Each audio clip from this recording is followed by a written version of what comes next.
എന്നാൽ Thrissur style pork കറി ഉണ്ടാക്കാം.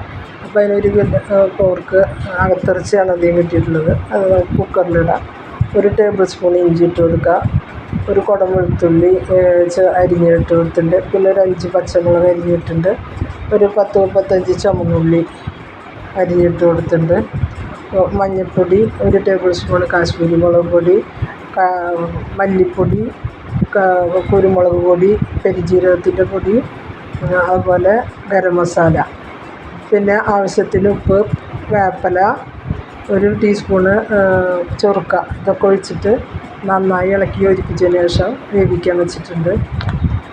അങ്ങനെ വെന്തെടുത്ത ഇറച്ചിയാണിത്. പിന്നെ നമ്മളൊരു ചട്ടി വെച്ച് 2 ടേബിൾ സ്പൂൺ വെളിച്ചെണ്ണ ഒഴിച്ച് 2 ചെറിയ സവോള അരിഞ്ഞിട്ട് കൊടുത്തിട്ടുണ്ട്. അത് പകുതി വഴന്ന് വരുന്ന വരെ നമ്മൾ ഇളക്കി കൊടുത്തതിന് ശേഷം ഒരു 10-35 ചുവന്നുള്ളി വീണ്ടും ഇട്ട് കൊടുക്കണം. അപ്പോൾ സവോള ഒന്നായി വരാൻ വേണ്ടി ഞാൻ ആവശ്യത്തിന് ഉപ്പിട്ട് കൊടുത്തിട്ടുണ്ട്. അപ്പോൾ സവോള പായി വന്നിട്ട് നമുക്ക് ചുവന്നുള്ളി എനിക്കിട്ട് കൊടുക്കാം. ചുവന്നുള്ളി ഒന്ന് വഴന്ന് വരുമ്പോൾ നമുക്ക് അതിലേക്ക് പച്ചമുളകും വെളുത്തുള്ളിയും പേസ്റ്റും ഇഞ്ചി ഇട്ട് കൊടുത്തിട്ടുണ്ട്. അതുപോലെ തന്നെ വേപ്പില ഇട്ട് കൊടുത്തിട്ടുണ്ട്. അതൊന്നായി വന്നപ്പോൾ ഞാൻ അതിലേക്ക് അരമുറി തേങ്ങ ചിരകിയിട്ടിട്ട് കൊടുത്തിട്ടുണ്ട്. അത് സെപ്പറേറ്റ് വേണമെങ്കിൽ നമുക്ക് വറുത്ത് ചേർക്കാവുന്നതാണ്. അപ്പോൾ ഞാൻ ഇതിൽ എളുപ്പത്തിലിട്ടുണ്ട്. 1 സ്പൂണ് കാശ്മീരി മുളക് പൊടി, 1 സ്പൂൺ മഞ്ഞൾപ്പൊടി, 1 സ്പൂണ് മല്ലിപ്പൊടി, പെരുംജീരകം, കുരുമുളക്, ഗരം മസാല 1 സ്പൂൺ വീതം ഇട്ട് കൊടുത്ത് അതിൻ്റെ പച്ചമണം പോണ വരെ നമ്മൾ ഇളക്കി കൊടുത്തതിന് ശേഷം നമുക്കതിലേക്ക് ഒരു തക്കാളി ഇട്ട് വഴറ്റിയെടുക്കാവുന്നതാണ്.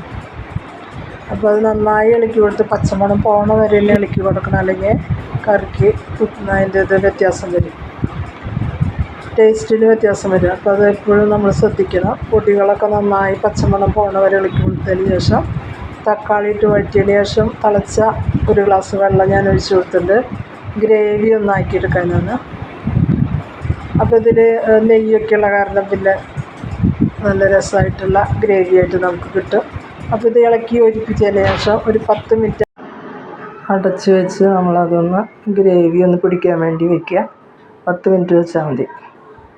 അപ്പോൾ അതിന് ശേഷം നമ്മൾ മൂടി വെച്ചിട്ട് ഒരു 10 മിനിറ്റ് ചെറുതീയിലിട്ടിട്ടൊന്ന് ആ ഗ്രേവിയൊക്കെ അതിൽ പിടിക്കാൻ മാത്രം വയ്ക്കുക. അതിന് ശേഷം എടുത്തു കഴിഞ്ഞാൽ പുതിന മല്ലിയില ഉണ്ടെങ്കിൽ ഇട്ട് കൊടുക്കുക. അപ്പോൾ നമ്മുടെ തൃശ്ശൂർ സ്റ്റൈല് പോർക്ക് കറി റെഡി ആയിട്ടുണ്ട്. നിങ്ങൾക്ക് ഇഷ്ടപ്പെട്ടാൽ ലൈക്ക് ചെയ്യുക, ഷെയർ ചെയ്യുക, സബ്സ്ക്രൈബ് ചെയ്യുക. വീണ്ടും നമുക്ക് കാണാം. Thank you.